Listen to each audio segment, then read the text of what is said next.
Hello everyone, and welcome back to the Stuff Zone channel. If you're joining me here for the first time, I am so excited to have you. If you are joining me, you've picked a good day to start watching because today I'm going to be helping you escape the fast fashion trend cycle and save up to 90% on your summer fabrics.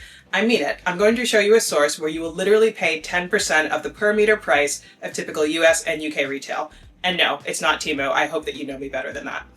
But first, let's take a quick step back. This video is inspired by a trend that is currently, I'll be honest, really grinding my gears. The butter yellow obsession. As someone who spends a lot of time in the online sewing space and gets a lot of fabric shop newsletters, the marketing around this trend feels relentless. Now, color trends have existed for thousands of years, but I don't know, it's really gotten to me that capitalism has infringed on our making world this hard. Not only is the color of summer somehow still beige, but fabric companies are now talking to me the same way that H&M and Zara try to. We'll touch a bit on why these trends can be so pernicious for makers in a bit, but rather than focus entirely on the negative, I want to offer you an alternative. I'm going to be sharing my best kept secret for sourcing really affordable warm weather fabrics. These fabrics come in a huge variety of colors and a variety of prints, including designs that I suspect aren't going to be familiar to you. I waited to share this until I could both really test the recommendation, but also do some research about it. I swear the gatekeeping was for a noble cause. Lots to cover though, so let's get into it. So why am I so riled up? People are just enjoying a trend, and it's not like anyone is forcing me to do, be, or buy anything. Let's just start though with a quote from the Butter Yellow inspiration page on Pretty Little Thing. This is a UK fast fashion brand. Butter yellow outfits are having a moment, and for good reason. It's a shade that effortlessly elevates any look, giving an air of easy sophistication without ever trying too hard. Think considered style, not fleeting trend. Besides finding this copy patronizing, hypocritical, and just like, bleh, I hate when people talk about style in this way. This is a rebrand of the same tired messaging that keeps coming back under different names. Quiet luxury, old money, clean girl, stealth wealth, the list goes on. All of it serves only to flatten individuality, make modesty aspirational, and signal taste through restraint. This nonsense about butter yellow is just a really lazy but somehow incredibly successful repackaging of beige. It is pale enough that you think it looks expensive and plain enough that there's nothing about it that anyone can dislike. That's probably why it's so popular. You'll notice with these trends that the details rarely matter, and there's a reason that things keep getting paler. This has nothing to do with minimalism as a style philosophy or any aesthetic choice. It's everything to do with what is cheap and fast to produce at scale. So when fabric companies start pushing me towards the same trends as a fast fashion brand, yeah, I find it really irksome. I don't resent shops at all for this one, by the way. They are responding to what we as consumers are demanding in a really challenging market. I can't imagine that this is like how they want to spend their time and their marketing budget. But think of the impact of this sort of thing on fabric shopping and fabric companies. For one, if a fabric shop mainly carries dead stock, they have to wait till that trendy fabric makes its way through the supply chain before they can access it. The most available fabrics in the trending color are probably going to be lower quality, again, trend-led, fast fashion dead stock. The home sewing community doesn't need to be the disposal route for that. Also, I can imagine that this just really isn't sustainable for these businesses. They are necessarily always going to be on the bit of a back foot with a trend. Even if jumping on trends is something that you enjoy, which, like, no shame in that, fabric companies are going to be buying the fabric when the trend is already at or close to its peak, and probably when the fabric itself is the most expensive. But, most importantly, from my own selfish perspective, this is boring. Not because the color isn't pretty. I wore a little butter yellow shirt today just to show some solidarity, but I didn't get into sewing to recreate Zara. I love when I get a sense of a fabric shop owner's personal taste, their preferences, their network. I want to see their fabric edit from their own unique sources. I want to be exposed to things that are new to me, maybe learn something or just be surprised. And that is where my secret source comes in. If you don't want to be steered towards cow print or butter yellow or whatever nonsense is trending next week and in clearance bins the week after, a potential solution might lie overseas for you. Specifically, it might lie with some of the incredible Indian fabric suppliers who ship directly without all of that trend policing. Now, I say secret here, I'm obviously exaggerating. What I mean by secret is likely unknown to my majority American and European YouTube audience. To keep it simple, we're going to focus on my personal favorite, Sanskriti stores, just because I want to have a consistent source for the terms and images I'll be using through this section. I'll make it very clear up front. This is not sponsored in any way. This appears to be like a very big, successful, long-running business. I have no reason to suspect that they know I exist. As I said though, Sanskriti is a fabric business sourcing block prints and handwovens from all over India. This is a huge selection by anyone's standards, literally thousands of fabrics with new ones added daily. The fabrics tend to be mostly cotton and silk, but you'll find great options for modal as well. The site is pretty well organized and easy to navigate, but this is still fabric shopping for the more adventurous, just given the huge number of items to look through. One other thing I like is that Ria, the owner of Sanskriti, and her team are just pretty active on social media. I love being able to see inside the store. They feature their customers and their customers' projects, and they also post fabric unboxing videos. I don't know, it just seems like they're having a nice time in there. We'll talk more about the types of fabrics on offer in a moment, but I want to touch on affordability first. Basically, shops like Sanskriti are charging the same prices worldwide, so you're paying much closer to a local market rate for these fabrics. A hand-dyed block print is going to be in the £2 to £3 a meter range. Silks are more like 5 to 10. And before you start to worry about those low prices, I do need to give you a bit of a reality check with this one. The shops that you already buy from are 100% carrying these fabrics. They're carrying the same fabrics, probably purchased from the same suppliers. I can give you an example of it. Do you remember that striped tiger screen print fabric? It was everywhere last summer, not just in fabric shops, but also appearing as finished objects in boutiques. Usually this was boutiques in like vacation towns, boutiques selling allegedly small batch artisanal items. Here are these same prints on Sanskriti. They're all very much still in stock, not just the fabrics, but like even the same finished products. In addition to paying £2 a meter instead of 10 to 15, having such a huge variety that's not pre-filtered for you means that you can find patterns that you probably have never seen rather than being so trend-led. So now we're going to talk about some of the beautiful fabrics that you can find and just learn a bit about the different terms. I should preface by saying that this is obviously not meant to be a detailed review or history of Indian textile varieties. The whole world of that is very complex. I just wanted this to be a very quick reference to some common terms, just so that you can start your own personal exploration. If you do want a deeper dive, I've also linked some wonderful articles down below, which will really help you get a sense of the rich history behind these fabrics. Check them out, I think you'll enjoy them. As I said, backbone of the shops are these hand-printed fabrics. The shops are either going to be hand-printed, so block printed with like big wooden stamps, or resist dyed. So that can be like painting and then fabric is dyed on top of that or painted over that. We can start with sanganeri. I would say that this is the most popular style of block print I see in the US and in UK fabric shops. Sanganeri block prints hail from Sanganer, which is a town just outside of Jaipur in Rajasthan. Sanskriti actually labels this fabric under Jaipuri. These prints are distinguished by their bright colors and their fairly dense motifs. You'll see lots of vines, sprays of flowers, and sometimes even birds or animals. Multiple blocks can be used to create a single design, and you'll notice a very wide range of colors with lots of layering of color. These were the first Indian block prints that I ever came across, and they're just really easy to fall in love with. If I give you an example from Sanskriti, this is a Sanganeri print. You can see it's this really vibrant orange and blue and white. I wanted to make a swimsuit cover-up out of this. However, I know that not everyone loves a sunny floral as much as I do, so if you do want a different vibe, you can check out the Bagru prints. Bagru is another town near Jaipur, and you'll notice that with these fabrics, the color palette is a bit more limited than with the Sanganeri prints. This is because Bagru uses natural dyes. You'll see indigo blue, rich madder reds, mustards, turmeric colors, etc. The designs often feature large repeating blocks, so you get much more of that like punchy graphic look. I do see Bagru fabrics pop up in the UK, but it's definitely less common than the Sanganeri.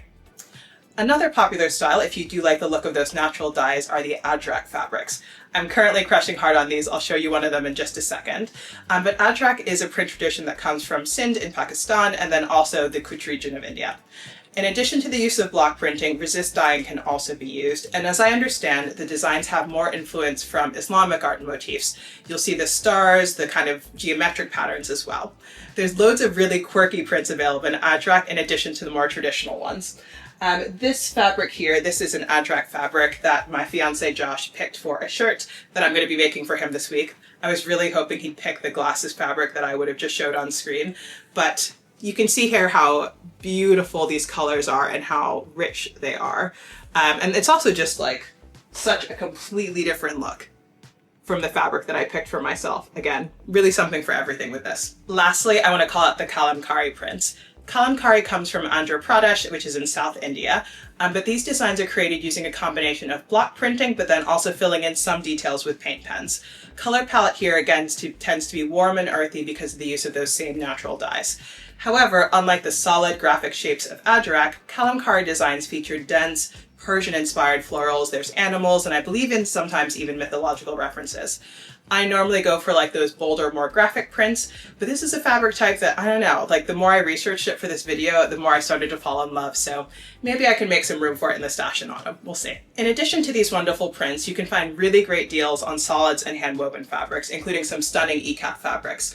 However, I do want to caveat that handloom cotton doesn't have the same feel as like a cotton poplin or a cotton lawn that you're probably used to buying. I do have an example of it to hand, actually. I bought a remnant just so that I could show this to you, and I'm going to make a little halter top. You can see here, it is this really bright orange and pink. It's like almost, I'm sure the camera's having a hard time focusing. Yes, okay, there we go. You can see the texture of it. And if I open this fabric up, again, it definitely doesn't have much drape to it. It's certainly lightweight, little bit sheer, but not too sheer. So again, I love the fabric. I personally am a big fan of this texture, but it's not like a one-to-one change for any type of cotton poplin or cotton lawn. You probably wouldn't use this for the same projects. Like I said, this was just meant to be a bit of a nudge to kick you off on your own explorations. I'm very much in the early stages of learning about these fabrics, and there were multiple other types I wanted to include in this video, had to cut them for time.